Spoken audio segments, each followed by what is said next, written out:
going to go ahead and get started.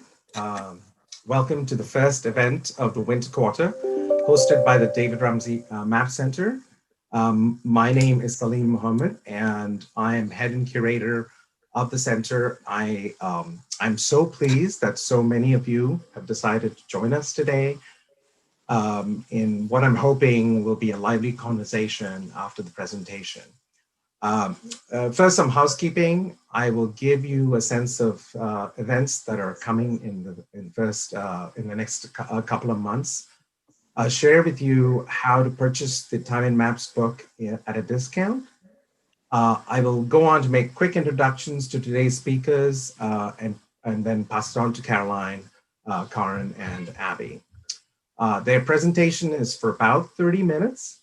We will follow this with Q&A with Abby Smith Rumsey. She's going to moderate that for us. If you have enough questions to keep us going, we will do so until we approach the 5 o'clock hour, and then adjourn at that time. Please make sure to enter your questions in the Q&A box. You can certainly chat in the chat box, make comments, share resources, links, and the like. But if it's a question, put it in the Q&A box. Abby will do her best to get to them all. So, yes, we've got questions about recording. The session will be recorded. It will be available the first week of February to everyone who registered. So you'll get an email.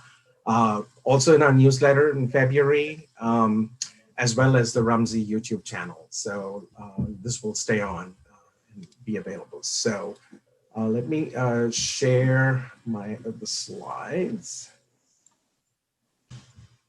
Okay, so as I mentioned, very quickly, I want to let you know what's coming in the next couple of months. So these are just plugs for next month and the month after. In February, we're going to have a mini fire mapping symposium, approximately second or third week of next month. I haven't got the dates yet. Stephen Pine is an authority on wildfires and wildfire management, and Ray Brechen is going to talk about the Ponderosa fire break. He's a geographer, historical geographer, and given our fires last year and every year, I thought it's a really timely topic. So we're really looking forward to that. In March, our very own Alexandria Brown-Hijazi, a Stanford PhD student, is going to open an online exhibition on mapping the Islamic world, Ottoman, Safavid, and Mughal empires. It's a virtual exhibit opening. It's our second one in this COVID environment. So keep tuned for those. I just wanted to mention that. On then to today's event, I want to quickly mention here that if you use this link, and this link will also be shared in the chat, it'll be in the email, you can get this book using that discount code and get 30% off. So I want to make sure folks who come here get a chance to get this book at a discount as one of the benefits of attending today's event. So I'm trying to keep this short, so I'm just going to go ahead and do introductions in alphabetical order, very short. So our three speakers today, first, Kären Wigen teaches Japanese history and history of maps at Stanford. Caroline Venturer also teaches history as well as American Studies, also at Stanford. She's currently the chair of the history department. And Abby Smith Rumsey, she is a historian of ideas, and her last book is she's the author of When We Are No More. So I'm actually going to hand it over. Hand it over to Abby, and Abby, it's all yours. Thank you very much, Salim, and welcome to you all. I'm so delighted that you joined us for this book launch. It's a very special occasion for all of us who were involved in the book. Salim, do you want to move back to the slide with the authors? Good. I want to introduce the authors and editors, starting with Kären in the upper left corner. This is Kären Wigen, who is an author and co-editor, and next to her is Caroline Winterer, who is also an editor and a co-editor and author. Then that's me. And next is Jim Ackerman, Veronica Deladora, and below her, Susan Schulten, then Daniel Rosenberg, Bill Rankin, Richard Pegg, Barbara Mundy, and missing from this lineup is our indomitable editor, Mary Lauer of the University of Chicago Press, to whom we are all very grateful. She's been dedicated to this project since it was first launched in the heads of Carolyn and Kären, and she did an outstanding job producing a book with so many authors and over 100 illustrations, all of them quite spectacular. You'll enjoy them very much. And now I want to run through the plan of the day. We're going to start with just a few topics, and the three of us, Kären, Caroline, and I, will be commenting on some of the maps. Now, you'll understand that this book is very capacious, but in fact, our introduction has to be parsimonious, to say the least, and we apologize in advance that we cannot and will not be able to do justice to each of the essays, and no slight is intended. In fact, we will just be able to give you a kind of taste, what the Russians would call a kind of taste, zakuski, just a little bite, to give you a sense of the richness of this collection. And we've grouped these maps under these themes: diagramming time, movement through space, change over time, time travel, and then, as Salim said, we will end with Q&A. We will do the Q&A until the questions run out or it hits 5 o'clock, in which case we will have a hard stop. I just want to say that the maps have been grouped according to these themes, but they come from different chapters. And I think this is a leading indicator of just how interesting the collection of maps is here, that they can talk to each other across chapters. And as you'll see, they also talk to each other across time as well as continents. So I want to turn this over to the first speaker, Caroline Winterer, who will talk about diagramming time.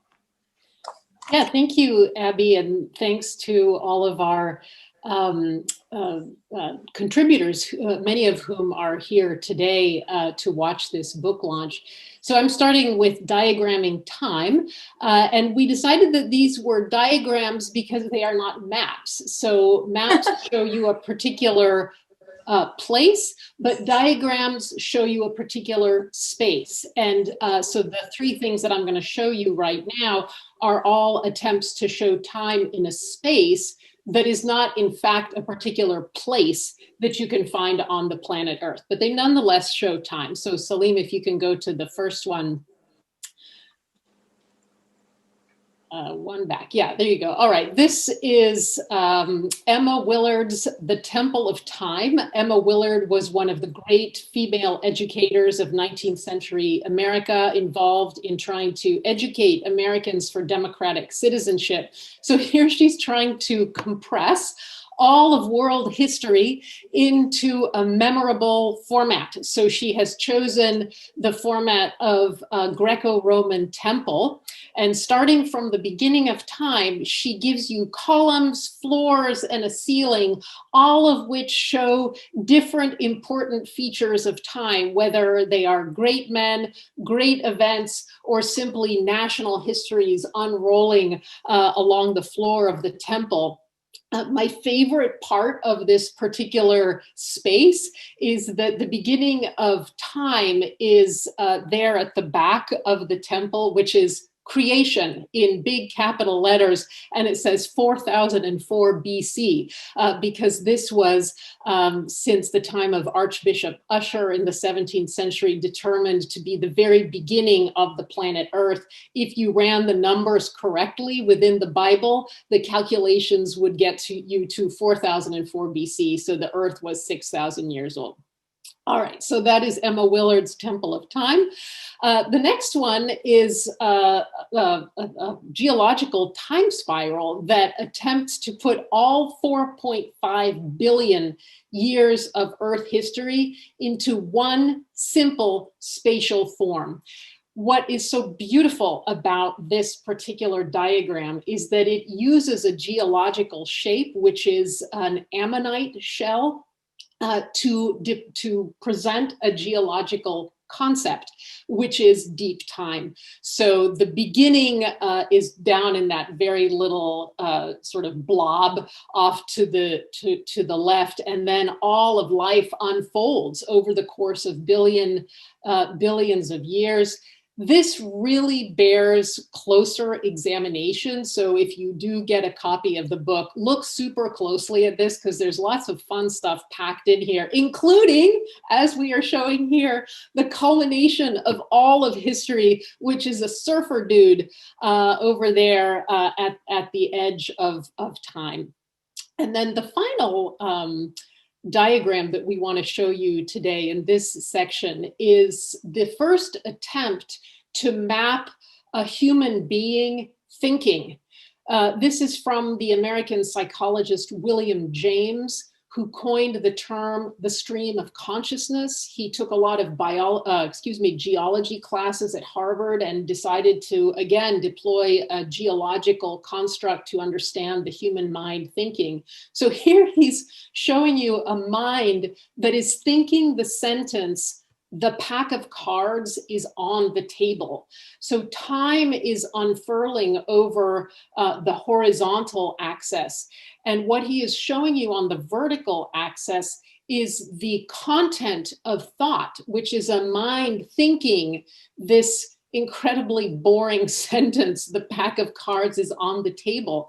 And those weird lines are him imagining that if a knife were to cut through your mind at each moment in which you were saying this sentence, it would catch you thinking that sentence at a particular moment. So this is a really extraordinary one of the first diagrams of cognitive psychology. All right. And now, this is Abby speaking. I'm going to go to movement through time. And I'm going to start us off. Oh, Salim, we've gone to full screen, which is good. I think that's what everybody wants. That's correct. Yeah, yeah, that's right. A lot of requests, so I'm doing that. Yeah, so, sorry, movement through space. So we'll look at the first map. Salim, could you forward to, there we are. This is also by Emma Willard, and she's obviously a favorite of ours. This is from Susan Schulten's chapter on how place becomes process. And Emma Willard in this map, and in fact in her career, spent time trying to map the pageant of national history. This was her great passion, and as Carolyn said, she was trying to educate us, and women in particular, and to be citizens of this burgeoning country, which she thought really needed to be represented through maps, which were a very compressed form of information.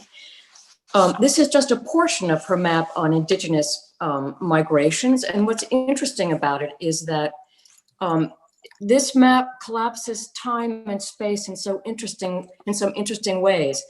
She's got a flat space, and she's attempting to show the movement of indigenous tribes as far as they understood it in 1828. And remember, she would have had, as a New Englander, some intimate memories or intimate history with at least in New England, tribes, and be well aware that there were many tribes that had once inhabited that area, but could not, were no longer there. So in both in the text and here in this map, she's placing Native Americans in a completely different dimension of time and space than the settlers inhabit.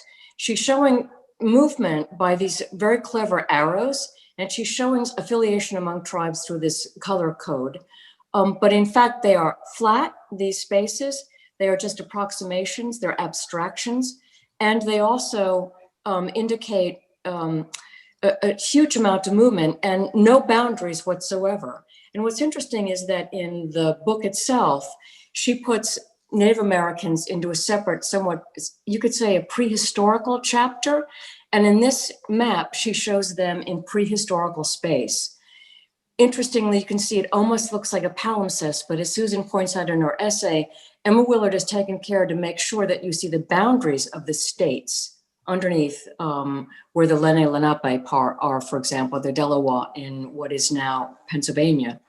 you can see very well that she has this category, which in a way justifies, but also makes eminent of the difference between people who existed here before in a timeless, unbounded space, and the settlers who come and bring history as well as boundaries to the world, the new world. And now Kären will switch to a different, more native form of Indigenous mapping. Yes, this map is drawn from the essay by Barbara Mundy, and it is an example of Aztec representation of world making through migration. And it sets up actually a beautiful contrast with the previous map.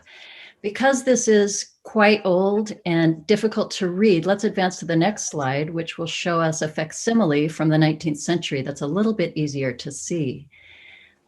The contrasts with the previous map include, for one thing, the maker, rather than being from the population of the colonists, was an indigenous person or persons. We don't know their name.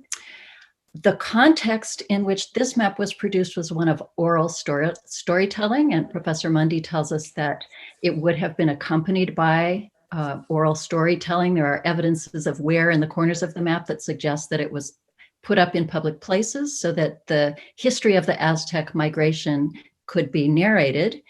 And most important difference, I would say, is that whereas in some ways Emma Willard's map serves to justify the dispossession of the indigenous people, what this map signifies is a narrative cartography that reaffirms their right to occupy this territory. So to read this map very roughly, one starts in the upper right quadrant and follows the chain, which actually is a path with little tiny feet on it. I'm sorry we don't have a close-up of that, because instead of using arrows to signify movement, what this map maker has used is the symbol of human feet.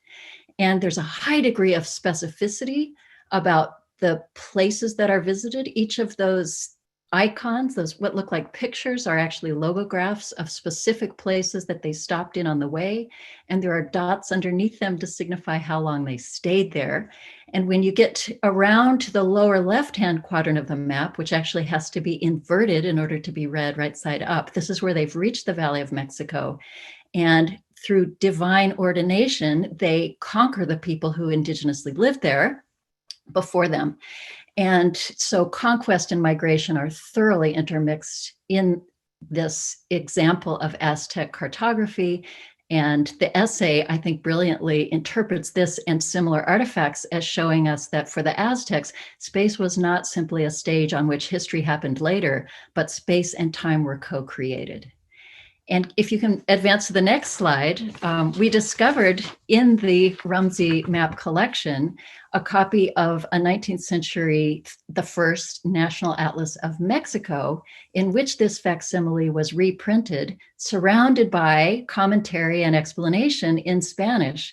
And this is a fascinating contrast yet again with the Emma Willard map, because rather than locating its origins in the Spanish conquest, the way Willard was locating the origins of the United States in the coming over of Europeans, what the new Republic of Mexico chose to do was to go back before the Spanish, who they'd just overthrown, and to locate or anchor their own origins in the Aztec prehistory. And it was very convenient that their capital city was in Tenochtitlan, basically in the Valley of Mexico, right on top of the city that the Aztecs had built there. And it's an interesting side note, I think, that facsimile copies of earlier maps did begin to pop up in national atlases all over the world in the 19th century, including in the United States. And Susan Schulten's essay has considerably interesting examples of that as well. So if documenting migration through space is one of the themes that one can pick up in maps all over the world, another one is change over time in landscapes. How landscapes themselves have been witness to events that have moved through them. And to exemplify this theme, of which there are scores of examples in the book, we've chosen 3 river maps and 1 map of slavery. So let's start with Paul Vidal de la Blache's very plain looking, late 19th century textbook map labeled Ancient Egypt. At first glance, you might say, well, wait a minute, where's the change? In fact, William Rankin, who brought this map into our view and into the collection, interprets this as, in some ways, an argument, a very subtle argument for the unchanging nature of Egypt over a duration of 3,000 years. But what this map is doing basically is showing the land in which the classical history that its literate, educated audience would have known about had unfolded over the course of those 3,000 years. And one has to zoom in closely to see that it is studded with place names that would have been very evocative for educated persons in the 1890s who were familiar with the Bible and who might have been also excited about the archaeology that was happening in the Nile Valley at this time. So on the one hand, it's an argument for a lack of change, but it seems very likely that its readers' imaginations would have brought to it the drama that the map itself doesn't entirely suggest. But it is also pointed out by Professor Rankin that this map is an example of what is in fact the most common form of historical mapping, and that is what he calls the photocinematic technique. And in this case, you might think of this as a photograph, an air photograph of Egypt in which the lens has been left open for 3 millennia. And that's, I think, an interesting contrast with the next map, which comes from Japan. It's one that comes from my chapter. Whereas our previous map covered 3,000 years, this one covers 3 weeks. And whereas the previous one covered about 1,000 miles of the Nile, this one covers about 20 or 30 miles of a river that's not known internationally. It's just a little local river up in the Japanese Alps. But in 1847, an earthquake precipitated a big avalanche that blocked one of the tributaries of this river, the Sai River coming into the Chikuma River. And what you see in the upper left quadrant, the dark blue zone, that is a region that flooded very quickly because it was behind, it was upriver from the avalanche. For 3 weeks, heavy rains accumulated water behind that temporary dam. And finally, of course, the dam burst. And when the dam burst, then the entire area downstream that's shown in light blue also became flooded. So this is a rather complicated, I would say sophisticated example of historical cartography, event mapping from the 19th century in Japan, when there was a very exuberant print culture, a big demand for maps and prints like this, and where they could be sold as single sheets to convey the news about contemporary events.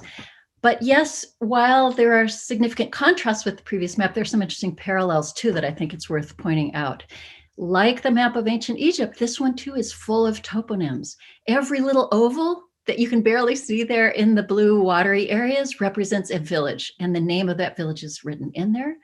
This map too would have been a reference map for its readers, and so it's designed very much for a literate audience. And this map too effectively employs a variety of the photocinematic technique, essentially merging 2 different snapshots. By contrast, the next map, which Carolyn will be discussing, deploys a different modality altogether. Yeah, thanks, Kären. This extraordinary and beautiful map is a map of the Mississippi River that is an attempt to show it over the last 2,000 years. Each of the colors that you see represents the position of the river in a certain 100-year slot of time. It was created along with a number of other ones that span the course of the Mississippi River, which, as you know, is very, very long, that was created in 1944 by Harold Fisk.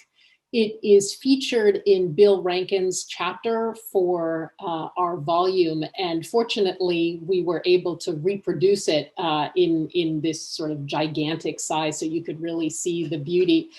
Actually, Salim, can you go back to the previous slide for a sec before we get to the close-up? Thank you.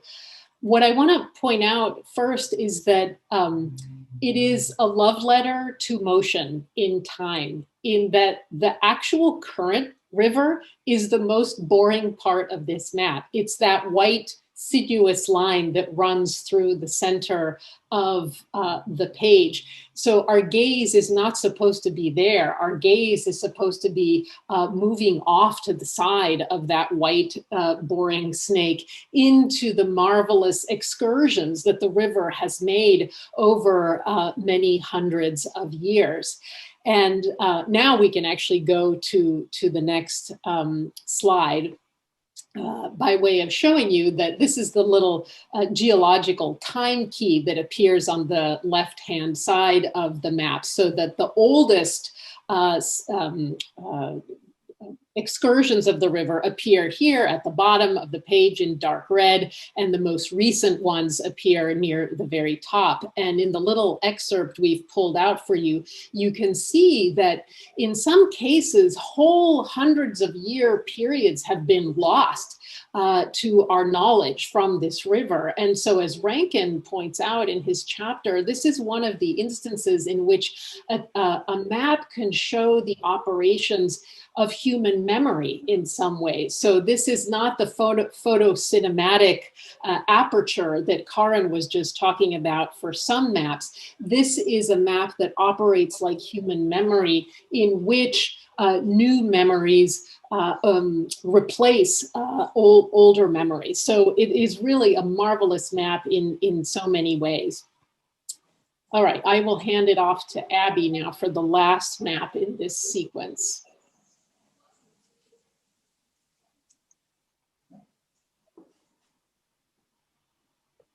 Yeah, I want to follow up and just remind you of what you saw about that particular river, the Mississippi, and how incredibly rich the soils would have been by the time it followed its sinuous path to, let's say, the 1840s. This is another map out of Bill Rankin's chapter, Mapping Time in the 20th and 21st Century. It is something that Bill created in order to display peak slavery using census data starting in 1790 and ending in 1860. And it goes along with many maps, including a slaveholding map that was produced from the same census, 1860, that Lincoln used in order to devise his strategy for where the troops ought to go in order to liberate slaves to join the army. That's another story. What Bill has done here is he's given color and size of dots to the ebbing, the waxing and the waning of slaveholding in North and South. You'll see that he makes a point that there are exceptions among analog maps to this photocinematic approach, as Kären and Carolyn have pointed out, something that is designed to show historical variables, and they show the result or the summary of historical process. And in that sense, they are too like historical memory, that things change over time but leave their trace behind. What's interesting is that, to me at any rate, is to see that something that is often lost in the accounts of slavery, which is that you can see how widespread slavery was up in the North, in the States, those colors blue, and how it faded over time and how much stronger it got in the South. But we have this interesting way of telling the story of the Civil War as being about slavery in the South, as if that were the only place slavery was. And I think it reveals the dynamics of slavery in particular. It shows that slavery was already in decline in the northern states, in Delaware and Maryland, and in Eastern Virginia, Appalachia, and the rice-producing region of South Carolina. Slavery peaked in the 1820s and 30s, and then the economy moved on. Everywhere else, slavery is still booming at the start of the Civil War, and you can see that particularly rich line of, I guess it's magenta, right along the Mississippi, where people had settled so many slaves, and many of them were were managed by absentee landlords, or they owned by absentee landlords. And you can see already the push to move slaves into states where slavery had been allowed, and this urgent sense that slavery needed to move westward, ever westward, in order to grab a hold of the land and to stake a claim for slavery. And now I want to move to time travel.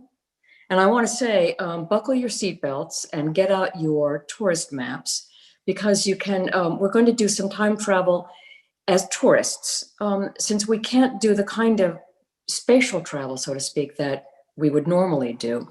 So the first map that we're going to look at is from Jim Ackerman's chapter on time travel and mapping the landscapes of war. As you can see, this is the Rocky Mountains Challenge done in 2001, along about the time that the 200th anniversary of the Lewis and Clark expedition was starting to get underway, that massive celebration of the first exploration to the west. Now, Jim in his chapter points out that these tourist maps exist in multiple dimensions of time and space because they have a very heavy task to perform. They have to show how people in the present, where they are and where they're headed, because after all, these are for tourists or hikers or whatever. They also have to show the historical perspective that lets you know how the landscape has changed from what you see in the present to what people in the past looked at. And they must also somehow evoke the durational dimension of the moment that these maps or this expedition actually was trying to achieve, which went on for actually a very long time. Now, this map comes from a 250-page softcover guidebook from 2001. You will note that the cartographer chose to depict not just the routes that the expedition took, but more importantly, also all the interstate highways, state highways, regional routes, and the Lewis and Clark Trail Highway itself, that of course would be the thing that automobile tourists would orient themselves to. So this map gives you the option of moving off the road and hiking the way Lewis and Clark did, or you could follow their path for a while, but it also let you, in your imagination, travel along with Lewis and Clark while you were safely behind the wheel of a car or in the back seat with air conditioning on. I want to look at the next map, please, from this chapter. And this is from, I shouldn't laugh, this is the 1862 Antietam Campaign, another map from Jim's chapter. It's a tourist map done in 2015. This too is for people traveling by automobile and depicts a 90-mile historic and scenic driving route that follows the route taken by Robert E. Lee's Maryland campaign. The brochure that comes with it, or from which this is, boasts that, and I quote, "The tour reveals stories that have been hidden in the landscape for over 140 years." So this boast essentially turns this piece of paper into a treasure map. I mean, it invites people to find things that are hidden in the landscape, hidden by the veils of time or soil or the accumulation of the overlays of new buildings and new roads. And it also allows you to glimpse, in your imagination at least, the high drama. Look at the inset where it says that it's from the Maryland shore of the Potomac River, a federal scout takes aim at Lee's soldiers as they wade across the river from Virginia. And it's this kind of old-timey illustration which gives you some sense of the feel of the time, as well as being very accurate and up to date about the instructions that people would need to follow in order to see the main sites. I wanted to say there's bonus material with this map, which is very important as an indicator of how we are changing the way we navigate time. The brochure actually directs readers to go to their website and download the app, the mobile app that they can use as a companion when all you want to carry around is your phone. When you get out of the car and you don't want to carry a paper map, I don't know why you wouldn't want to carry a paper map, but you can carry a phone just instead. And it seems that this map, to me at least, marks this moment in time when we're on the cusp of people understanding that how people navigate their space is changing. It's not changing into an either or, but it's a both and, which I think is highly significant. And one of the things that this book really underscores is how exceedingly flexible and rich is the iconography, cartography, and imagery and symbology, and all the devices that cartographers have used over time to depict much more than just spatial orientation, but also temporal orientation. And in some ways, it's a challenge to think about how that can be replicated in streaming digital maps when in fact you're immersed in the present itself, and that's all you're immersed in. Anyway, I will turn this over to Kären, who will talk about a very different place on the planet and a different time. So this is a different kind of travel and a different kind of treasure map.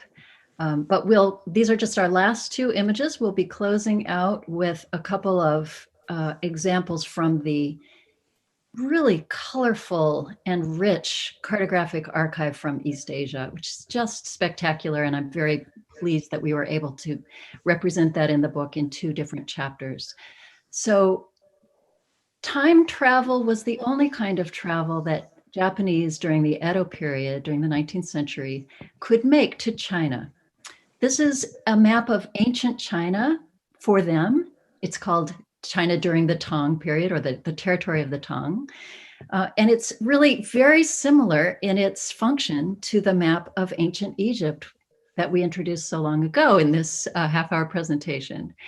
In that, it is a reference map for armchair travelers who are highly literate, highly educated, and who want to be able to visit in their minds places about which they have read. And this is a spectacular bird's eye view or panoramic view, an oblique view from an imagined place in space. And it's quite impressive, I think, that this particular cartographer designer, Hokusai, the famous Hokusai of the Great Wave print and 30,000 other images, he really just had an exceedingly fertile imagination and was very creative about the kinds of images, landscape representations that he created. So I've been looking at this for a while and setting it side by side with the map of ancient Egypt to think about why does it feel so different? And I think in this particular instance, the designer has taken the bird's eye view perspective and pushed it in the direction of Impressionism. There's not a single straight line. Everything is curvy, everything is far away and impressionistic. It's almost like you're in a cloud looking down on this distant landscape. It's really not that far away from Japan, but they weren't allowed to travel at the time. And the place names themselves would have been full of romance for people who could read them. The particular mountain that's been singled out here, actually, Mount Song, is the site of some of the most famous academies, the most famous Taoist religious sites, and also Buddhist temples. So this was a really prominent topography, I would say, is almost as much an index of cultural importance as it is of the height of the mountains itself. The creator, by the way, was 80 years old when he made this map. He would live for another 8 years. But I want to go to the next one because here's an example of bird's eye view perspective used for a very different purpose, and it pointed in a really different way. Here we're just 19 years after the making of the previous map, but we are in a different world in Japan. During the 1840s and the 1850s, the Japanese saw the waters, the territorial waters, and the whole Pacific indeed highly militarized as the age of high empire really came with a whoosh into the lands of East Asia. The Opium Wars were being fought during the 1840s. Whaling ships were pouring into the North Pacific. And during the 1850s, Commodore Perry comes in with steamships and forces the Japanese to open ports that had historically not been open to foreign trade, most of all Yokohama. So this is a picture by another very famous and prolific ukiyo-e artist, floating world print artist, but he's done something really different here. What he is interested in, and there's an explicit dedication on this map that cues us into this, is not impressionistic romance, but rather a very sharp, empirical, detailed, precise rendering of a landscape that has just come into being. And because he's living through momentous change, he can imagine it will not last. And during the later decades of his life, this artist dedicated himself to mapping and drawing the rapidly changing landscapes of Japan in order to create a time capsule for people like us in the future. And the extraordinary quotation that accompanied this map when it was published points that out very explicitly and says that without maps like this, not just impressionistic paintings, but really detailed empirical maps, people in the future will have no idea what this landscape looked like during our lifetimes and how much it will have changed. So we've added, over the course of these just 12 slides that we've looked at, a series of different layers that indicate how complex it is when you start to unpeel how historical maps and time-interested cartography in general works. There are so many layers, and I thought this was a nice place to end on because it points to the way in which people making these artifacts are imagining their readers in the future, as well as trying to describe the past. So I think that brings us to the end of our presentation, right on time. And I did want to just add one meta comment for you. I know dozens of people had requested that we switch from the earlier mode of slideshow with the strip along the side. We had jokingly pointed out earlier this week that the way that functioned is as a map of our presentation for those of us in the room. Since we're moving back and forth between 3 different speakers, that was very helpful to us in our preliminary run. But I agree with you, it's nice to see the images in a slightly larger format. And as those of you who already have the book will know, that's one of the things that the map does for us. It was published in a relatively large size. I've started to describe it as scholarly content with coffee table production values. So I guess that's a shameless plug, but we're now wide open for your questions. Thank you. Great, thank you very much, Kären and Carolyn. I am going to be looking for questions, and we've got quite a few now. And I'm going to go in roughly in the order in which they were posed to us. The first question is, was Emma Willard's Temple of Time inspired at all by the idea of memory palace? And I'm not an expert myself on Emma Willard, but there are lots of other maps like Willard's at the time produced that also were architectural. Willard herself often used rivers, in fact, which is something that Susan Shilton talks about in her chapter. Do either of you have any comments about the memory palace? Only to say that I'm not muted. Emma Willard is unlikely to have really known a lot about memory palaces, so I doubt that's the specific influence, but I'll just back up everything that Abby said, that she was constantly, she was a teacher, right? So she was constantly trying to find concrete images to convey abstract concepts to her students. So, and of course, this is the high tide of neoclassicism in America. So literally every other building is a Greek or Roman temple. So it would have seemed as natural as a tree or a flower to use that particular image to convey the passage of history. Right, and it is true that the idea of the memory palace, which is so common now, is actually an historical fact which has been excavated by recent scholarship, relatively recent. Emma Willard probably would not have known about it. So the next question is for you, Carolyn. Is William James' graph explicated in the book? Yes, William James's graph is explicated in the book and I think I saw this question or a version of it originally in the chat. The words I used today, like a knife cutting through your mind, those are not mine. I'm not that gross. That's William James. He is that gross. Those are the words that he uses to describe what he wants to do to kind of get into your own mind.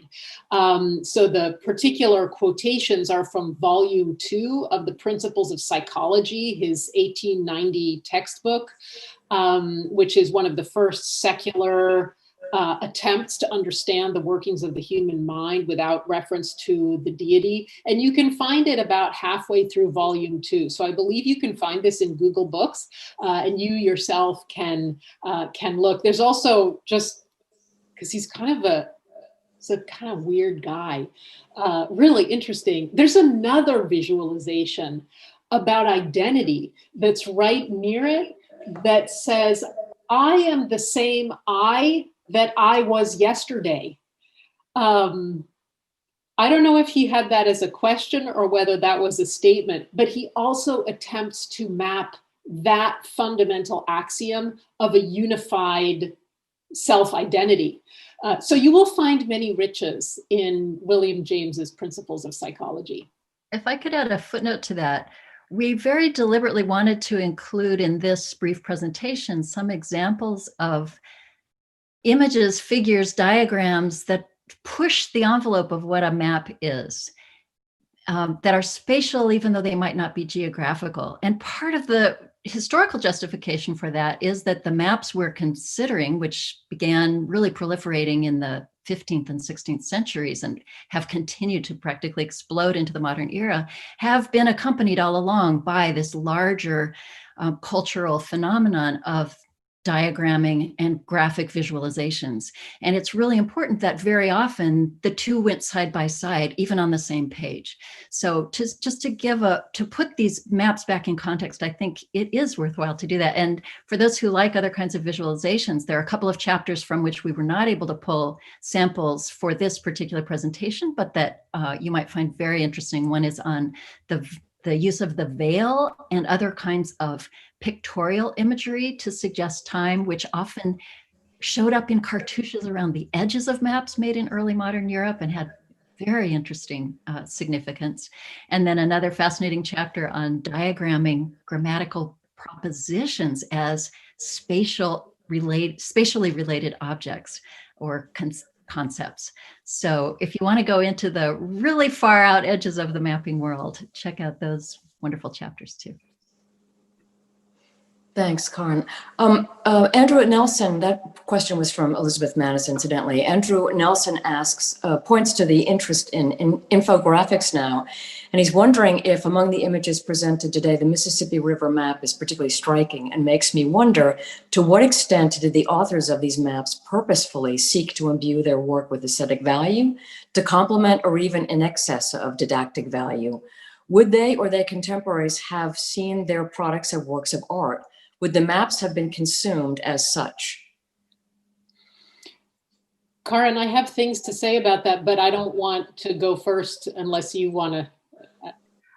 Do you want to go? Or the Japanese ones are obvious. The people who made them were also making ukiyo-e prints of famous sumo wrestlers and kabuki actors in beautiful, famous landscapes. So there, it's just a very clear continuity. Maps fit right into the art market. And I don't know in as much detail how it works in the West, but I think it's kind of similar. Yeah, and in the 19th century US, where the growth of the nation is very much bound up with this project of mapping it. If you want a great book on that topic, read Susan Schulten's book, Mapping the Nation. Susan Schulten is one of the contributors to the volume, but she has a whole book on the project of mapping the United States.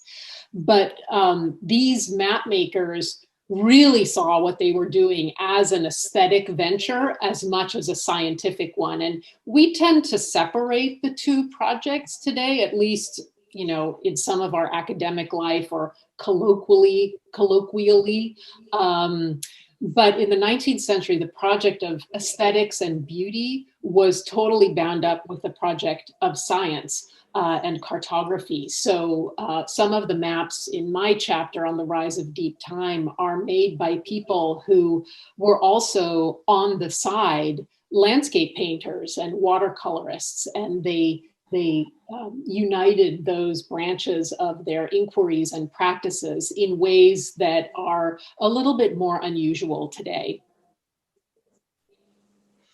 Yeah, and I would add to that I think it's important to realize that cartographers and the people who made maps and distributed them were always on the cutting edge of technologies of engraving, lithography, color, et cetera. And I think if you just cruise through some of the images online of the Rumsey Map Center, you'll see that, especially in the 19th century, people were just wild and extravagant and really daring in their use of color and line in order to convey information. So for people who are thinking about infographics today, there's very little that cartographers and printers have not modeled for us in maps from the 19th century and well before that. So take a look.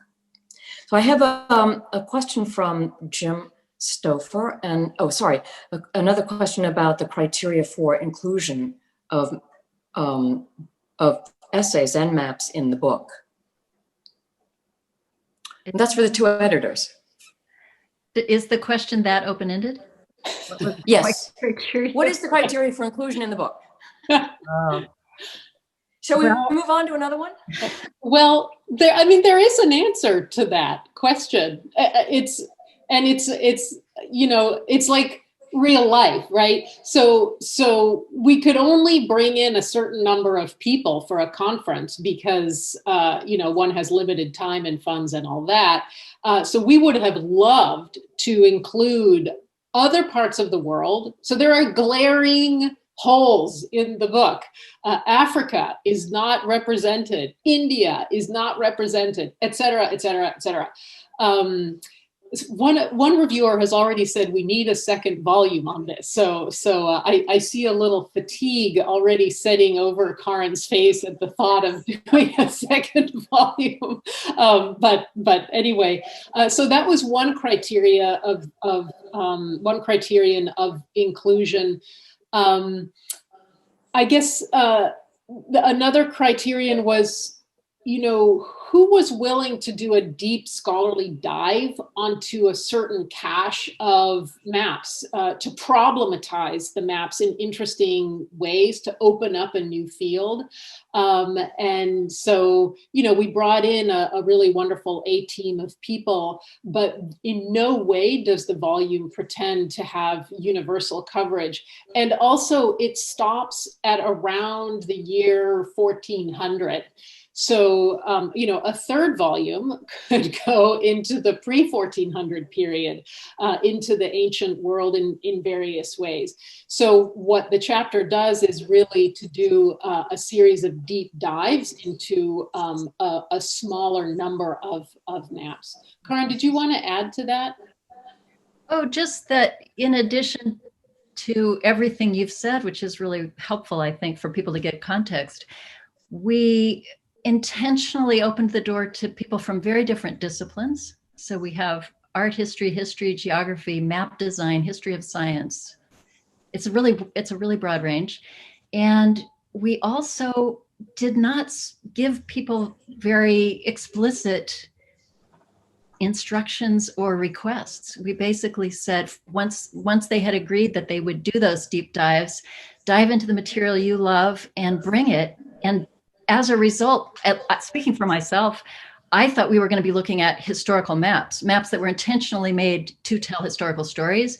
And that idea got exploded on day one. We got a much wider range of material and a much bigger challenge to think about how every map tells time in multiple ways, whether it's deliberately historical or whether it has been shelved in an archive and now says something very different from what it originally did. Even the throwaway gas station maps of the 1950s now are historical artifacts and speak to us in a very different way than they were originally intended, and they've become effectively historical maps. So I would say that in that way, it evolved very dynamically rather than being a kind of volume that had a clear blueprint from the beginning. But I really love what Carolyn said and would second that this is like buckshot on the barn door. There's so much more out there.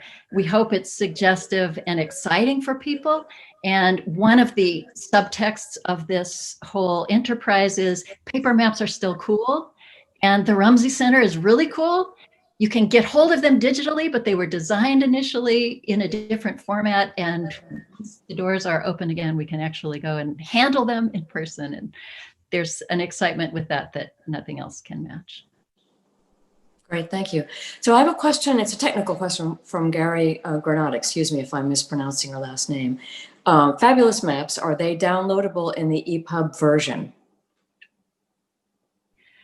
I haven't really looked at the EPUB version. If by downloadable is meant, can you get your own copy of that individual map and move it around on your desktop? That is a question we may have to ask our publisher to answer for us. Mary, if you're here, let us know. Yeah, I can certainly say that all of the maps that come from the Rumsey Map Center are all fully downloadable at very high resolution. Not all the maps are from the Rumsey Center, but all those that are downloadable. So Kären, I have a question for you. What is the extent of Hokusai's cartography work? Do you know? It's extensive, and quite a bit of it looks similar to the image that we saw today, in the sense that he loved the bird's eye view, and he liked being somewhat playful in the way that he arranged space. So we have bird's eye views of Osaka. We have bird's eye views of Edo, which was a city of 1 million with canals and rivers and complicated topography, Mount Fuji in the distance. And he's, I think, able to bend the edges of his bird's eye views to make them almost like fisheye lens maps in ways that could allow him to foreground things he wanted to foreground and include matters that if you were doing a straight map wouldn't have really fit in the frame very well at all. So yes, I mean, literally the man left more than 30,000 images. I couldn't tell you what % of that catalog is of a landscape and map, but his landscape shade over into maps because of the use of the oblique perspective. So there's not a firm dividing line there at all anyway. Yeah. Good, thanks. We have a note, incidentally, in the chat from Mary Lauer saying, this is the editor, if you have the ebook, you should be able to see the maps at the enlarged size, but you can't download them separately from the ebook.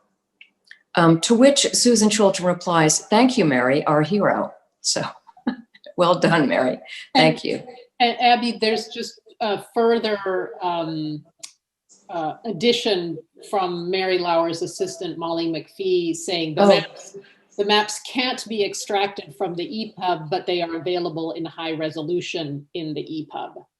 Oh, excellent. Okay. Yes, thank you, Molly and Mary. Okay, so just trying to distribute these questions. Kären, you've gotten a lot about the Japanese mapping.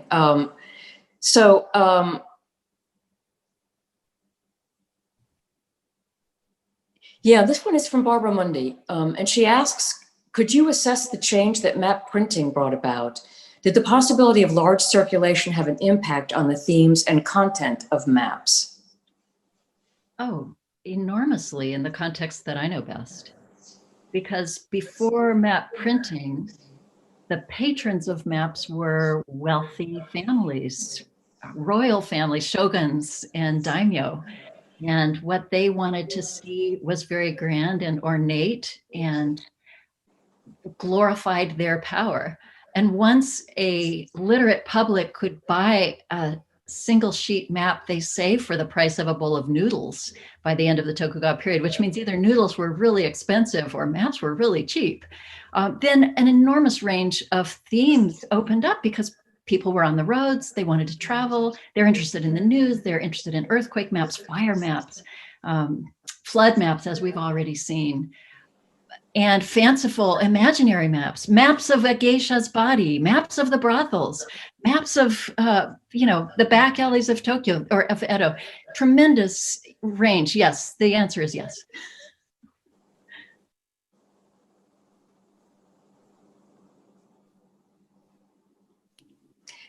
Carolyn, did you want to say something about map printing?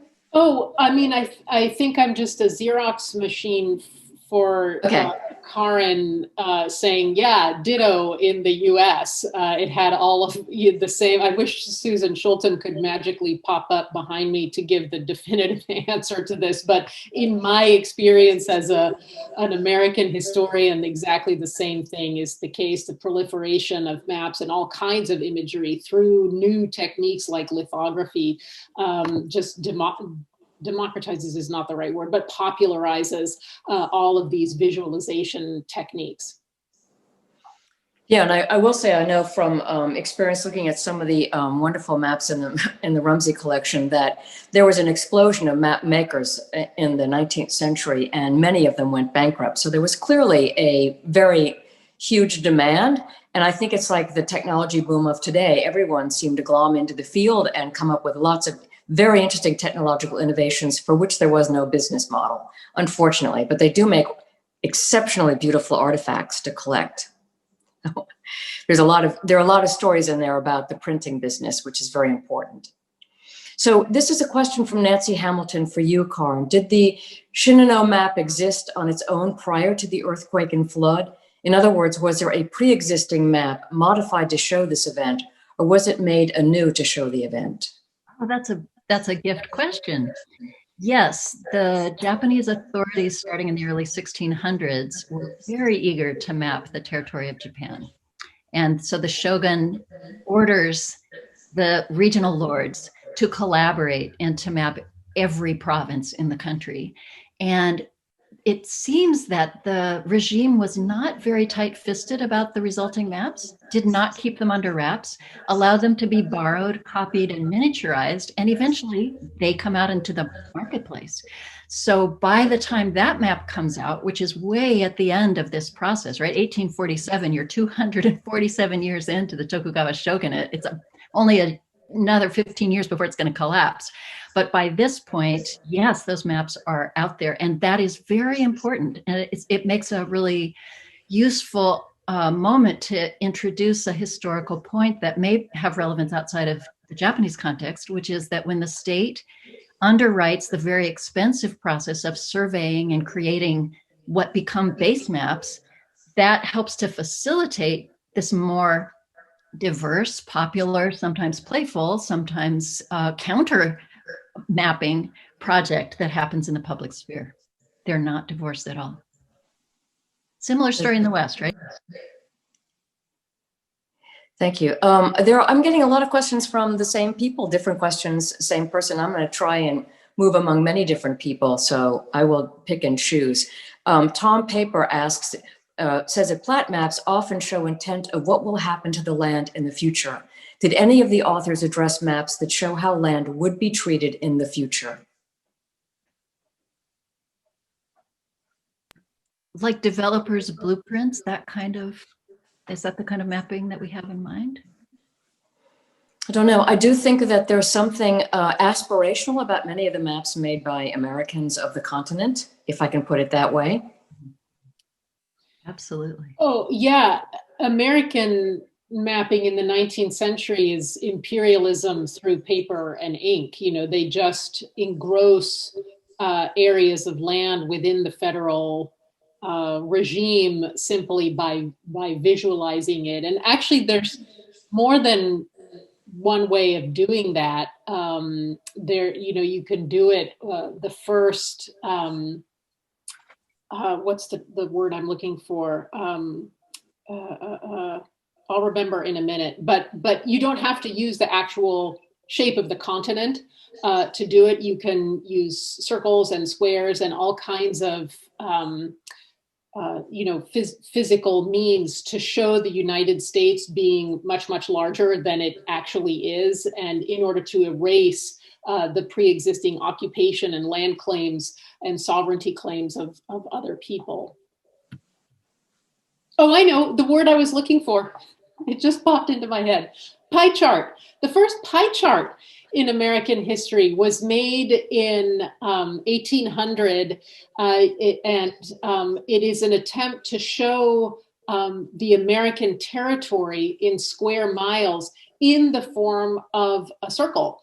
And it is so imperially aspirational that it sort of fills in the blanks with the form of a circle. So you can, not to plug my own work, but you can find a version of it reproduced in my book, American Enlightenments, and it's sitting right there. And that was already done around the year 1800. Good, thanks. Norman Roth asks if there are any Tufte works included in the book. No, they're very well represented. If you go to Google Images, you can find them all. But we very deliberately, I think, have spread our net in a variety of areas that are less well represented. So I think that one of the joys of this book, and I hope the cover image clues people into this, is that this is not your father's Oldsmobile. These are not the same trove of maps that get the top 100 playlist repeats. So Tufte's wonderful, but I think, Abby, you discuss him in your introduction, in your foreword, but we don't actually have any of his images in the collection. No, and I wouldn't be surprised if we feature maps that Tufte has been inspired by. No. So I have a question from RJ Andrus, which is, what is the oldest graphic in the book? I'm wondering is that in Bill Rosenberg's chapter? Yeah. The oldest graphic? It might be. I'm just flipping to Dan Rosenberg's chapter. Sorry, Dan Rosenberg, yeah. A map of language. Yeah, and he has, so everybody out there, this is a fascinating essay in the book by Dan Rosenberg of the University of Oregon, and it discusses an attempt in the middle of the 17th century, so around the 1660s, to create a sentence map. Just like my 7th grade teacher forced me to do, to diagram sentences. And I think it may have made me a better person. I don't know, but this apparently started to come into existence in the 17th century. So that actually may be the oldest diagram in the book. But we know from the work of other scholars that diagrams have been around for much, much longer than that. I don't know if my Renaissance colleague, Paula Finlan, is still with us today, but she could give us a deeper history of that. And likewise, the allegorical images, I don't know what the questioner meant exactly by graphic, but certainly the allegorical images in the chapter called Lifting the Veil of Time by Veronica Della Dora, they go back into the mid-1500s too. So this interweaving of various graphic forms with attempts to understand geography, history, space-time is a very long-running one.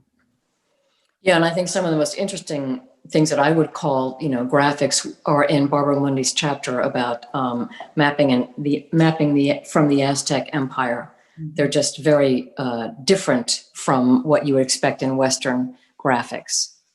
That's true. So we haven't even mentioned that chapter also has an extensive discussion of calendars as a graphic visualization of time with examples. So that's another thing people might be very interested in.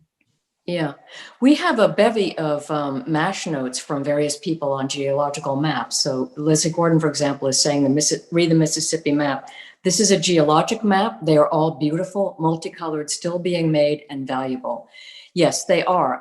And there are quite a few in the Rumsey collection. And I will say when we're able to visit the collection again, you will see on the staircase a large blown up map, geologic map of Utah, which is just stunning. It looks like a piece of abstract art, only so ways better. So anyway,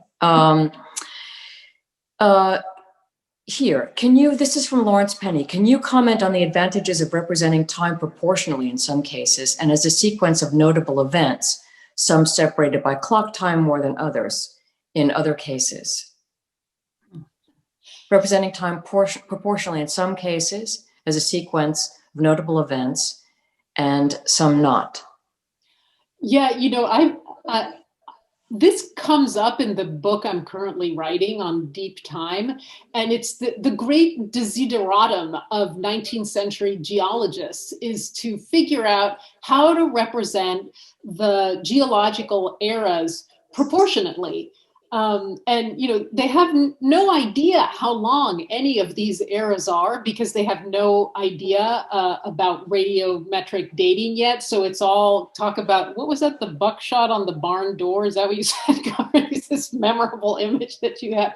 So, and they're all still really influenced while not fully believing. They're influenced by the 7 days of Genesis as a kind of timeline of creation. So they're forever creating these geological maps that include 7 eras that begin with the Silurian. Today we would, that we would probably call that the Cambrian, but that was for them the moment of creation in the 19th century was the Silurian, and they would go all the way to what they called the age of man in their nice Victorian way. And the great debates were how long these various epochs were.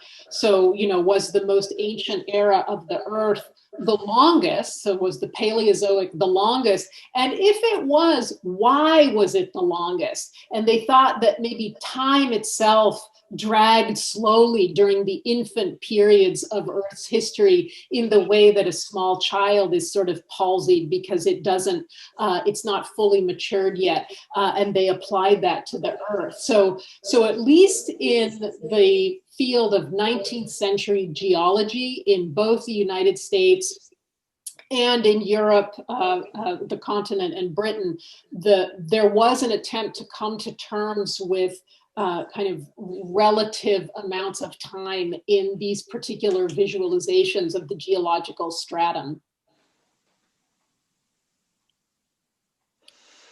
Thank you, Colin. Here's a question from Lynn McCrae. Could you share your thoughts on the differences, trade-offs, et cetera, between these beautiful printed maps and digital animated maps, often with the time vector under user control? Yes. How convenient. I should say, if we sound smart about this, it's partly because we had the wisdom to invite Bill Rankin into this group. And his chapter became, for me at least, both a taxonomic guide to what, I have to say, Bill Rankin made maps before he became a historian of maps. And so he walked into the room with a different skill set than the rest of us and helped us to really understand at a deeper level the kinds of choices that cartographers are making. Carolyn, you look like you're ready to jump in too. Why don't you go ahead? You're muted, sorry. I was just reading the chat while you were talking, but yeah, I mean, the book makes this polemical argument that we can't just, okay, so we love digital maps, but it's not an either or proposition, right? That digital maps are something new, but we still have paper maps, and it is a world of and rather than a world of but. The introduction to the volume has things to say about some possible limitations that have come up with digital mapping techniques in the humanities, and specifically the limitations of Newtonian time. So I've been involved with the Center for Spatial and Textual Analysis at Stanford, which makes a lot of these wonderful maps using tons and tons and tons of data. So you can map stuff that before used to be hidden, like forests rising and falling and kingdoms growing and shrinking, or in the case of my project, which mapped the social network of Ben Franklin, watching his network expand and contract over the course of his life. The trouble with those kinds of visualizations is that they only allow you to play the animation forwards and backwards. So you're either, as Isaac Newton would have it, sort of moving universally through a kind of clock time in one direction, or you're moving in another direction.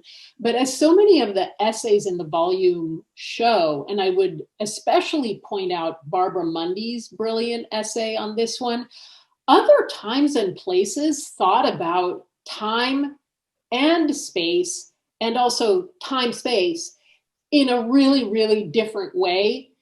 So different that it is almost hard to wrap your brain around when you first encounter it. And in fact, Barbara Mundy assured us at the conference that she had to spend a lot of time explaining to her students what, four rabbit meant or whatever. Sorry, Barbara, if you're still here, I'm sorry, I'm massacring the Aztec calendar.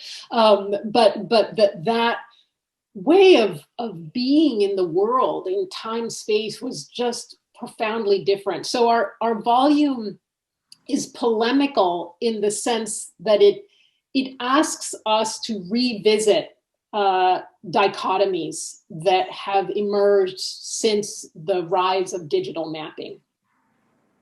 And I think Abby's foreword makes this point really eloquently, that if anything, the rise of historical GIS and animated maps should cause us to revisit these earlier maps with new eyes and appreciate how creative their designers were within their limitations to be able to layer so many stories and so many temporal dimensions into what at first glance looks like a static two-dimensional object.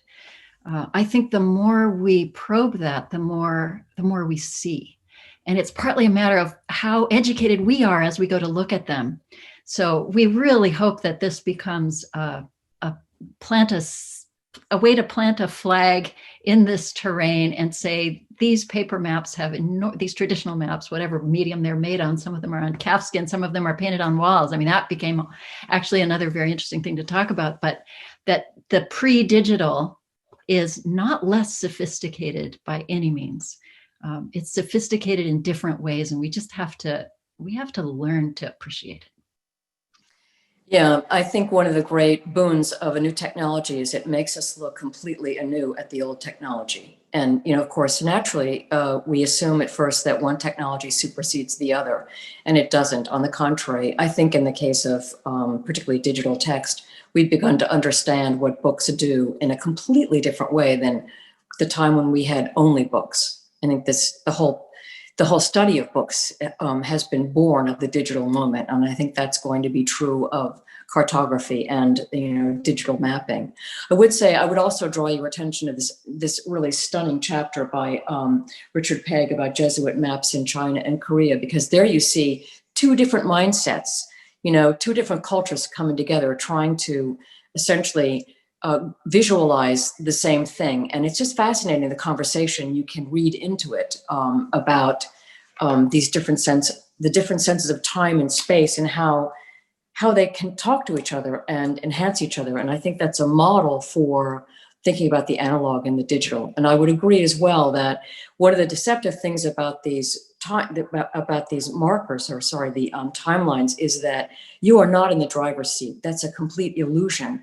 The map is basically, you're told how to navigate the map, and that's the only way you can navigate the map, as Carolyn said, backward and forward. Whereas what's so pleasurable about an incredibly dense map, even Emma Willard's, is that it's, of the indigenous migrations. As much as we want to read retrospectively certain agendas into it, it's still layer after layer of information about what was known about indigenous people at the time, and what was thought about them and how they were represented. And I don't think that's yet possible with digital maps.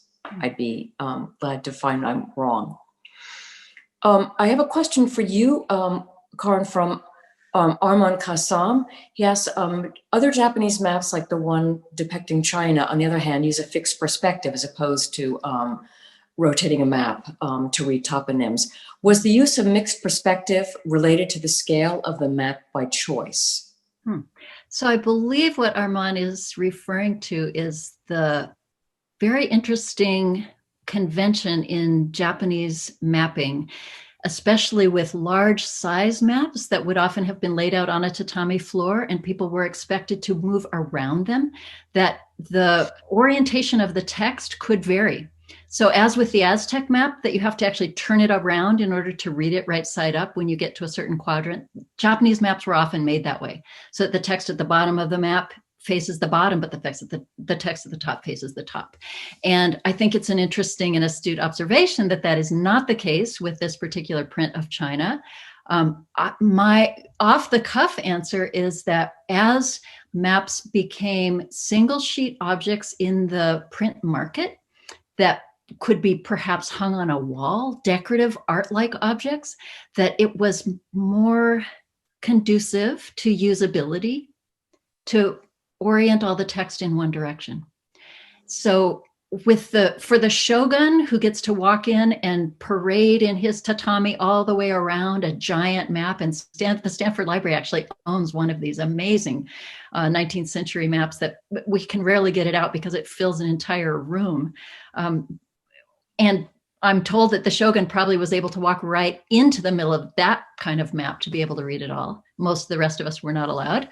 For a party like that, for a daimyo, for a lord, yes, you can do that kind of mapping. But for maps to be hung on the walls of ordinary educated people's houses, I think this orientation was more practical. And one of the beauties of this, as I think about it at a more meta level, is just the flexibility of the tradition.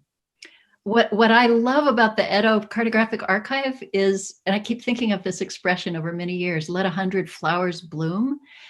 they had very scientific looking maps that could, aside from the fact that they're in Chinese characters, they look like they could have been made in Holland, that were produced at exactly the same time as the images I've shown you from the bird's eye view perspective.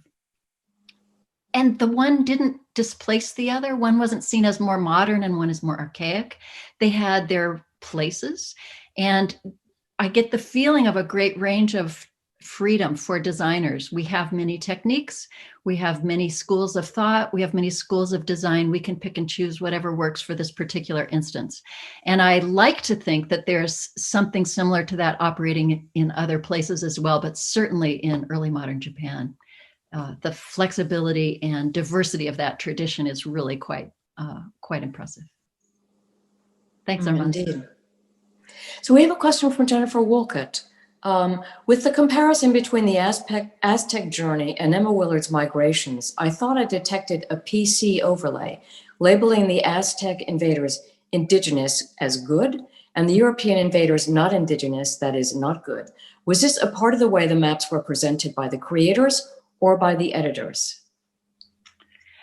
That is a really interesting question, and I'll take some responsibility for that in the sense that as I was preparing, I realized, oh yeah, well, the Aztec creator of that map does occupy a similar position within a dominant, hegemonic, violent, conquering culture that Emma Willard occupies within her violent, dominant, occupying culture, doesn't she? That's, I suppose, because they eventually lost out to the Spanish and because their mapping tradition was captured briefly for us in the decades right around the time of contact and then largely lost.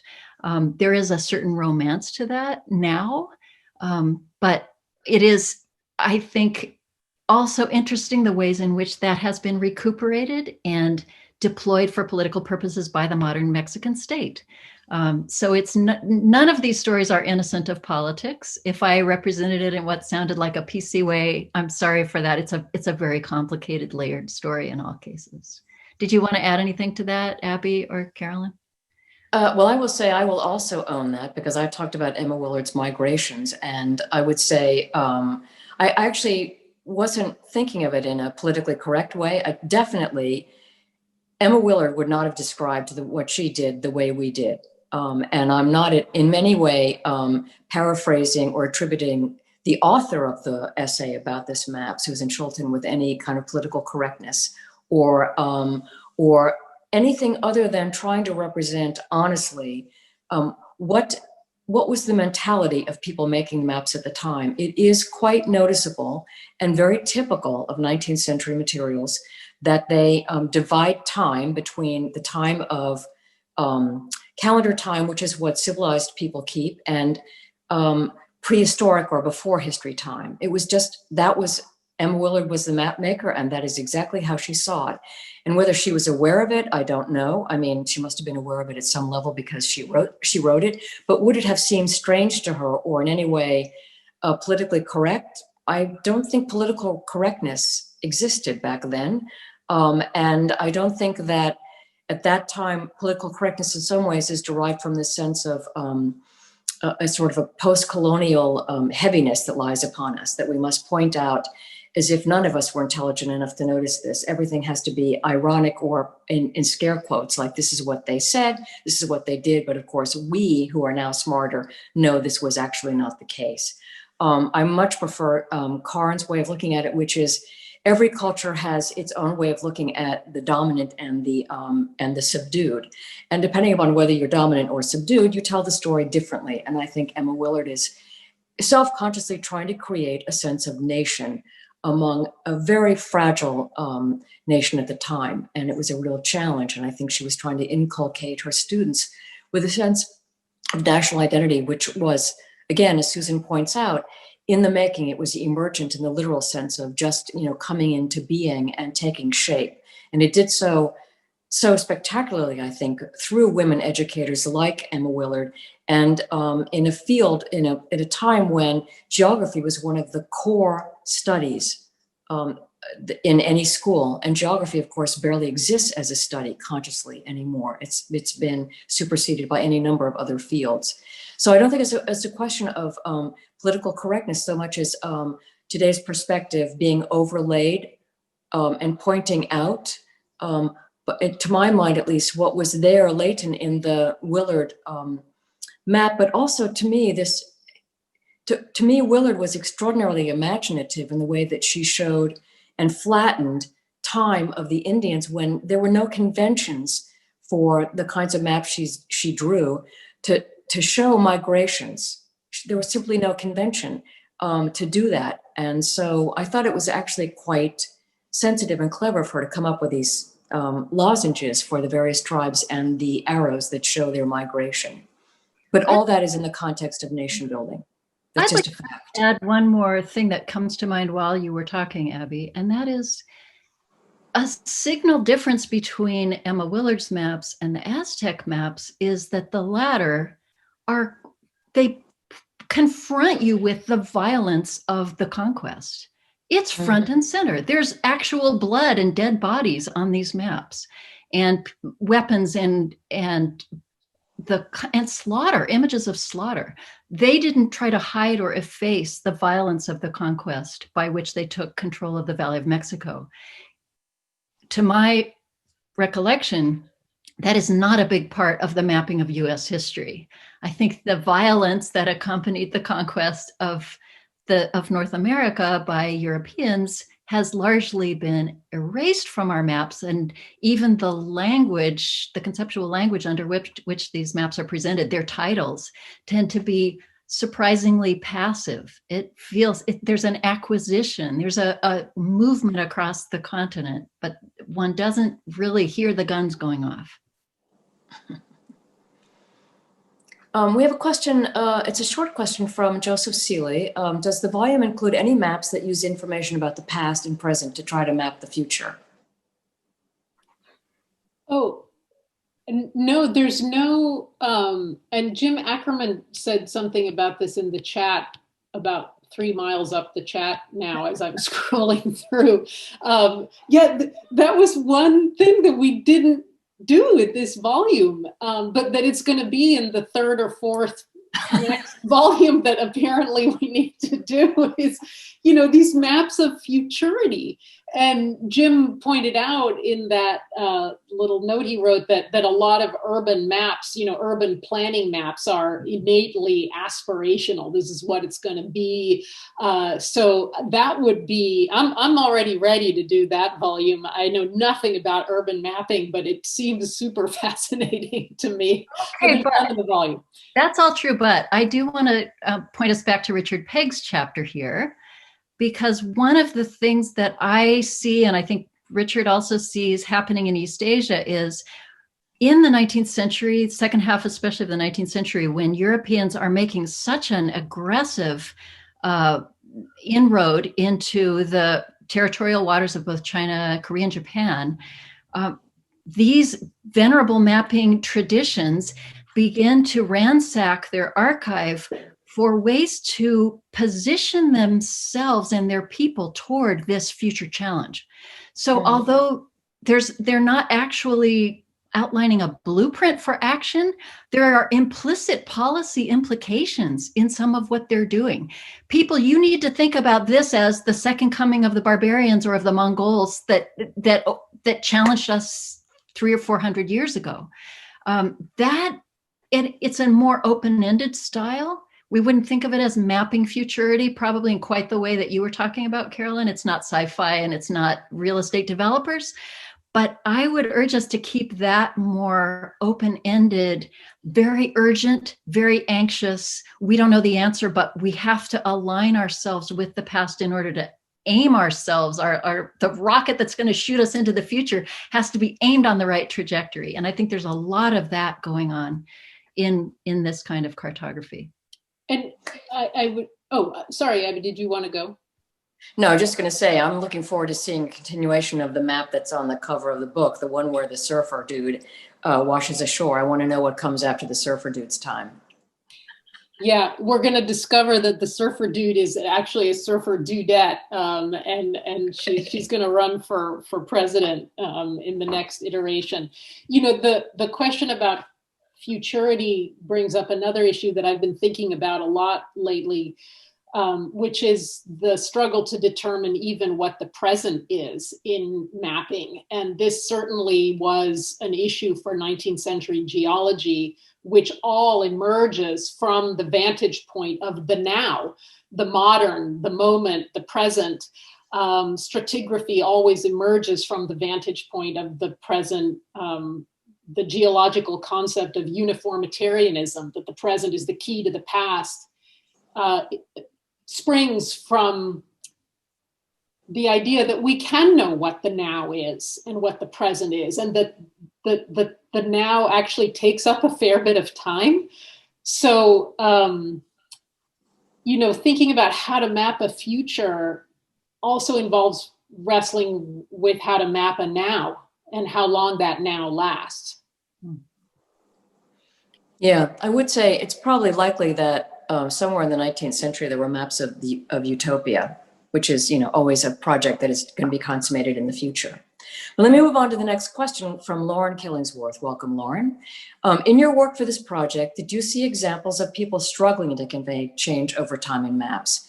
Any similarities or differences noted in the ways people grappled with these challenges, or what kinds of questions these raised for map makers? Oh my gosh, there's volume 5. I don't have access to any of the drafts or the discussion, the kind of letters between designers about this. Wouldn't that be fascinating to have? What I have is final products and commercially successful final products.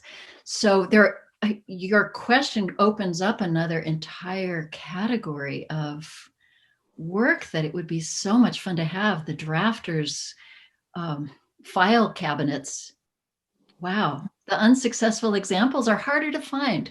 That through the accident of history, what comes down to us often is the more popular or the more successful examples. Carolyn, I see you thinking. What are you coming up with? I am thinking because it is such a wonderful question, and the diagram of time and space that I deal with a lot these days are the trees of life that were created in the 19th century. The most famous of which is Darwin's branching tree of life. But there were a lot of trees of life at this time that have not come down to us to portray the movement of life through the space of the planet Earth. But there were also a lot of crazy diagrams that attempted to show this, that attempts to use other symbols like pyramids and circles, and none of these are remembered today, and yet they are engaged in this very difficult project of how to show one of the most fundamental changes in time and space, which is the change of life through time and space. So it makes me think that there's a book out there that needs to be done on alternatives to the tree of life for representing the evolution of life on Earth. What a great question. I love that question. And Salim has his hand up. Yeah, I just wanted to quickly add that one of the things we are doing as librarians and archivists is that I am now in conversations with current day cartographers, and I'm interested in their archives. And I'm saying, I don't need them now, but 30 years from now, 50 years from now, cultivating these relationships with cartographers and saying, we want some insight into how you got to that final product that Kären was talking about.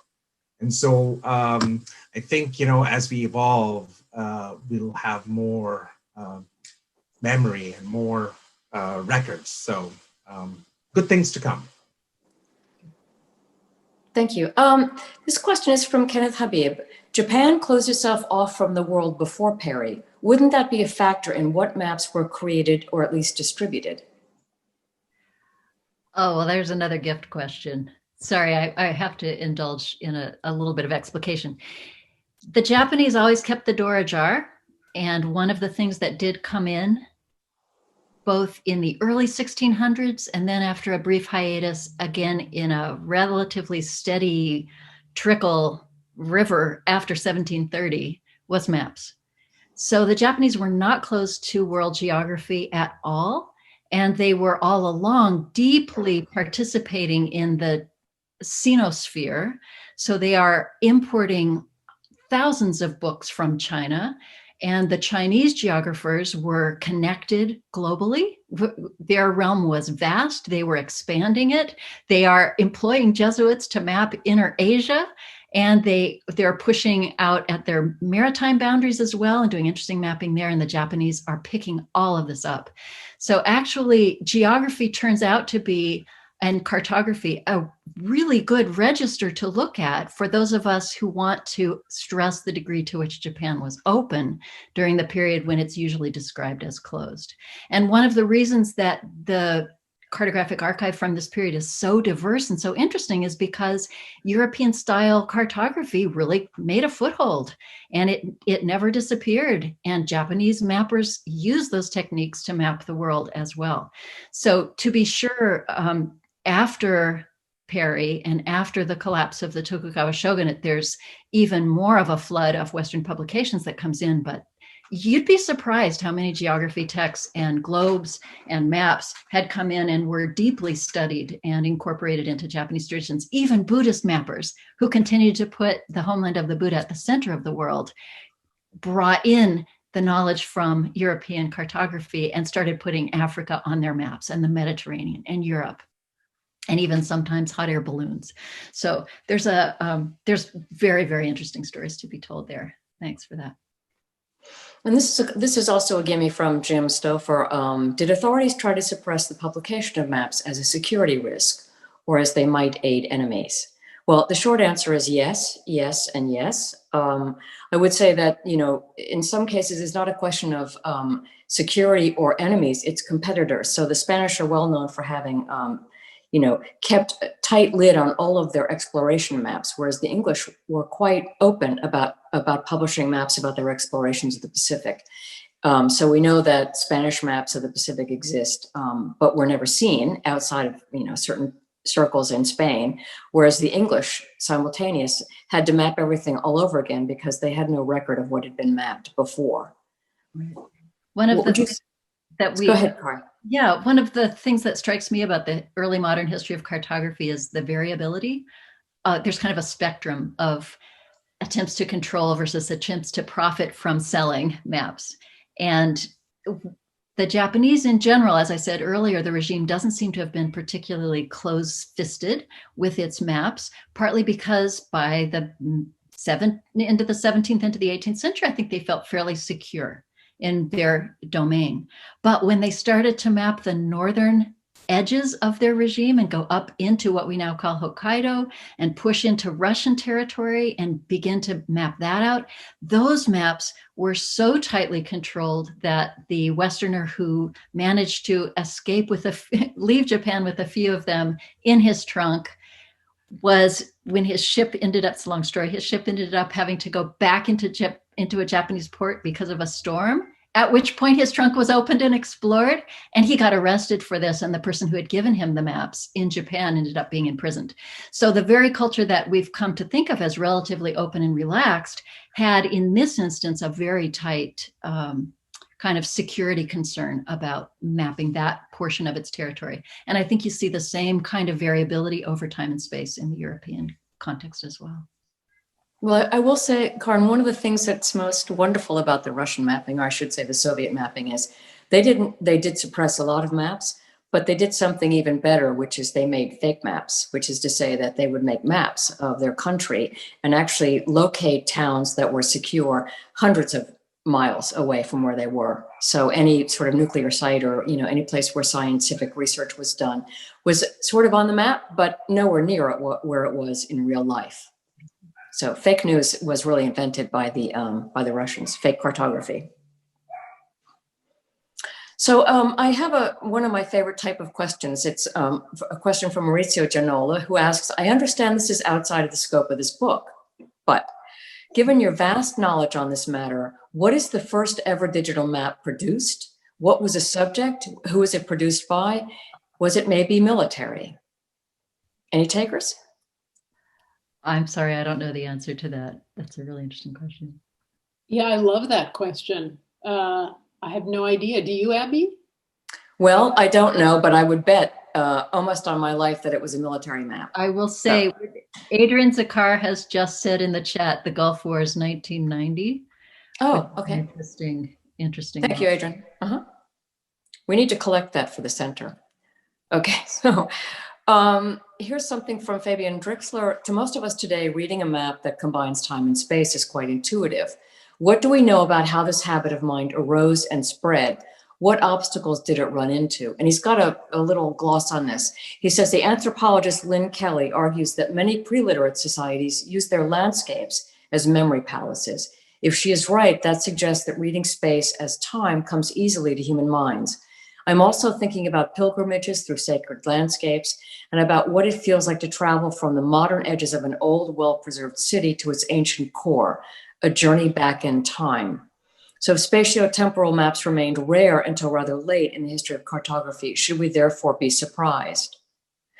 I would just say, I don't think that pre-literate societies using landscapes as memory palaces is exactly analogous to combining time and space. And it's actually very serial, and it was less a matter of intuition than a matter of training in order to learn the landscape for very practical reasons. So I'm not sure that they collapsed time and space together the way I think you're getting at. Although what I was hearing was that there is an anthropological literature on the ways in which stories got associated with places. So just as you could almost say joke 56, like the name of a mountain becomes associated with a particular fable, history, myth, that something that happened there that has an important moral for people to digest. So I think that's interesting. I would just say, let's leave open whether or not it's really new to combine space and time in maps. Because if anything, the scholars who've really looked at the very earliest atlases, certainly published in Europe, Ortelius is a good example, or even before that, the Mappa Mundi from the medieval period. Yeah, that's what I was thinking. They're saturated with myth history. They're not divided out into time slices in the photographic or cinematographic way that ours are. And Rankin tells us that the use of that kind of technology in cartography actually did derive to some extent from the development of the camera, and that cartographers picked up design hints from new techniques. But I think thick slices of time have been embedded in mapping from the get-go. So it's a fun question to think about what exactly the evolutionary shifts are and where the moments of transition happen. Yeah, I would agree that all cosmological maps are both of space and time. Definitely. Mm-hmm. So I want to move on to a question which I'm going to throw at Carolyn because just because I'm cruel. You mentioned Newton, actually. Lucia Lovinson asks, how do you reconcile all this rendering of mapping of the planet Earth with quantum mechanics?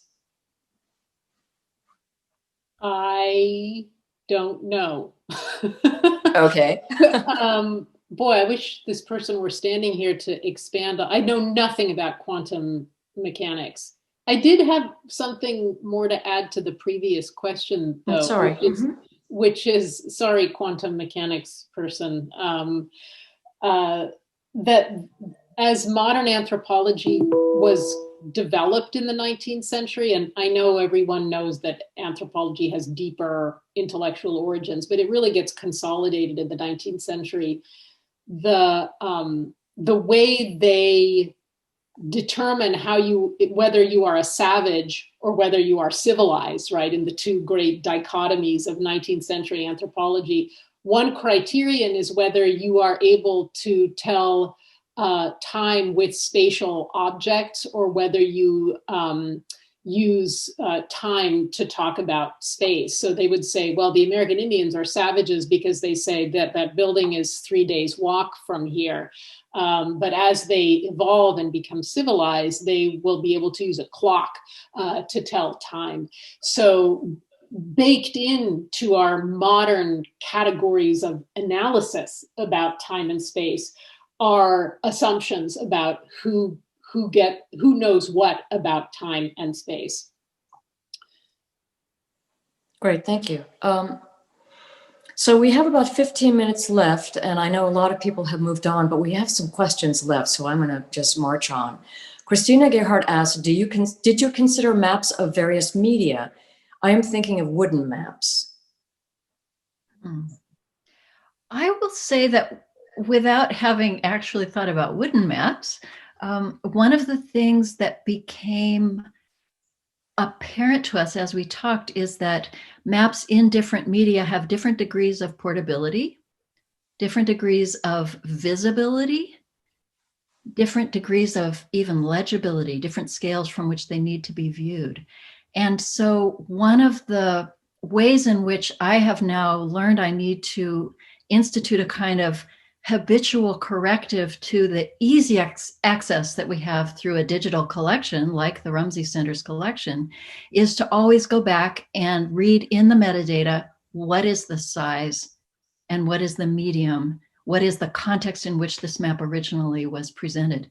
If it was shut up in a book, that's one thing. If it was on the wall in the Vatican and only elite visitors could ever see it, that's another thing. I think our ability to get copies of these things and look at them in our own private studies distorts our sense of how restricted most of them were for most of history. And I'm sure that both Abby and Caroline have other things to say about that. Caroline? Yeah, don't be so sure, Karen. That was a really comprehensive. Yeah, that kind of like ditto. Lovely. Yeah, you nailed it. So I'll move on to the next question from Eric Vandenbush. What kinds of sources did Hokusai use for his maps of China? Were there gazetteers, text maps produced by the Japanese? To what extent did the Japanese have access to Chinese geographical sources and maps during that period? Thank you, Eric. They had fantastic access to Chinese sources, and the scholarship I've read about this Hokusai image says that it specifically was enabled by a Japanese production of gazetteer, well, not gazetteer, but an atlas, a historical atlas of China, which was made in Japan, but heavily relied on Chinese predecessors. So this is a great example of the openness of Japan to books from overseas, the continual sort of almost vacuuming up of knowledge that the Japanese literati were doing. There's no way that that map could have been produced without the work. It's one of those examples of standing on the shoulders of giants, right? The work of more pedestrian historical cartographers who are doing the top-down, more bland-looking maps that then make possible a creative artist to sail in and do something aesthetically very beautiful, because he doesn't have to do the research to figure out where all those place names actually are. So thank you. So I have a gloss on the question about quantum mechanics for all of us, Carolyn.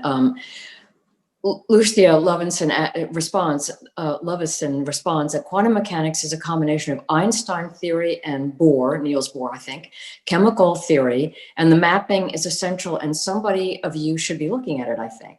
So there we go. That's a charge for another book, I think.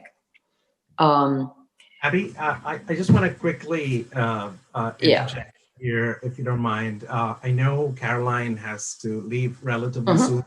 So one of the authors, Susan Chilton, hi Susan, she asks of Caroline, could we get an update, or maybe this is already done, but I'm going to make sure, could we get an update on Caroline Ventura's research project on deep time? I bet the audience would be interested. Thank you, Susan.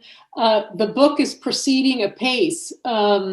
So yeah, for everybody out there, I'm in the late stages of writing a book called How the New World Became Old, about what I'm calling the deep time revolution in America, which is about how between 1800 and 1900, Americans went from thinking that they lived on the newest continent in the world, the last one to rise from the biblical floodwaters 6,000 years ago, to in 1900 believing not only that the Earth was billions of years old, but that North America itself was in fact the oldest land on Earth.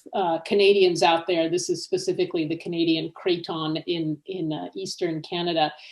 So I'm writing a book on how that happened and how deep time was not discovered but invented. It's not a neutral concept. It's part of the political, imperial, and artistic and other projects of the United States. And each chapter looks at a different region and how deep time is established in these places as a scientific reality. So look for it from Princeton University Press in a couple of years. Thanks, Susan, for letting me talk about my favorite topic. Thanks. We all look forward to it. I'm going to wrap up with one last question from an anonymous attendee, but I think it's something that we all want to hear from each other. Quick one. What is your all-time favorite map? I actually don't have one. I can't do that. I can't choose. Okay. Carolyn, you want to bite? Yeah, I mean, this is kind of Solomonic if there were 5 billion babies in that story. Okay, I don't have one favorite, but I do really love this one. I just think it's really cool. And every time I look at it, more of its coolness is revealed to me. So yeah, I'll leave it at that. What about you, Abby? I don't have a favorite map, but I have a favorite genre, which was a specialty of the 19th century. Unfortunately, there were quite a few of them made, and there are quite a few of them at the Rumsey Center, and that is rivers and mountains. This is where all the mountains of the world are piled up into one space, and all the rivers of the world are piled up into one space, and they're all compared. So to me, this is a moment in time that invents, first of all, the first kind of infographic, the first kind of graphic that compares sizes and looks at the whole world, because the world has just been discovered by map makers, Western map makers. And many of them are annotated with the height of the mountains, and they're piled together, and the highest is always in the middle, so that it's interesting to compare, what's the highest mountain in North America versus South America. It's always rather surprising. And then often at the very top of the map, they'll have the rivers running upside down, the longest rivers on the sides, because they take up the less space and they sort of fit into the niches with the mountains. And they look like, they look like Christmas lights, they just look like these long strands. And I just find it fascinating because the information in them grows over time with the amount of information that's being reported back from the field. And I think that this is a very dynamic genre in which it's constantly being updated with what we know about the planet and its amazing dimensions. It's always very, what can I say? It's comparative, and it's always very quantitative. And it also represents to me some of a particular format, a particular genre, which gives rise to the most imaginative and beautiful experimentation with lithography and different kinds of type and font and different colors. And everyone is a complete gem. Everyone is very beautiful. And then it dies off. So it's like I would like to add capsule. a word on a different topic, if I could, before we close. And I just want to say this project was a joy from start to finish.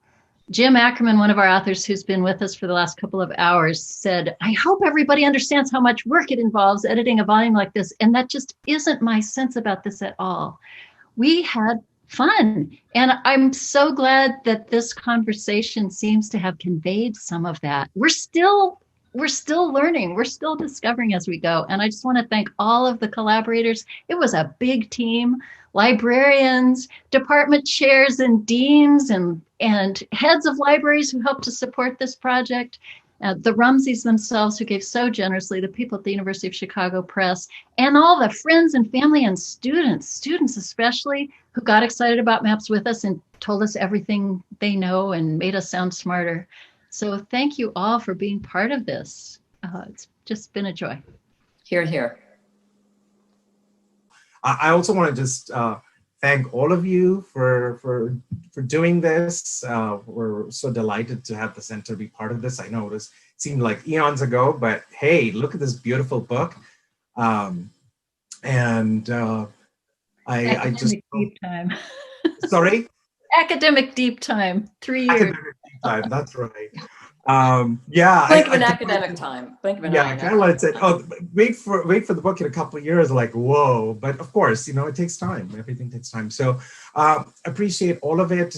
Thanks to the Rumseys, of course, both David and Abby for all their support, and my wonderful staff who helped me and all of us to make this happen.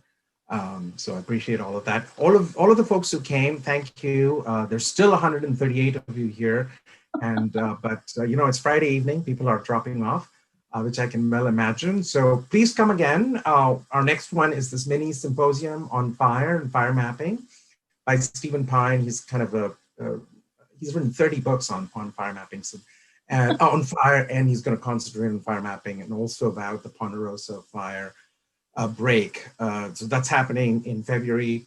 Please watch for that. And then we have our digital exhibition on Islamic maps in end of March by Alexandria Brown Hijazi, who's a PhD student. So we'll keep these coming. Please come, and I wish you all a wonderful weekend. What a week. What a week. Thank you. And if you think this was fun, wait till you see the book. It was fantastic.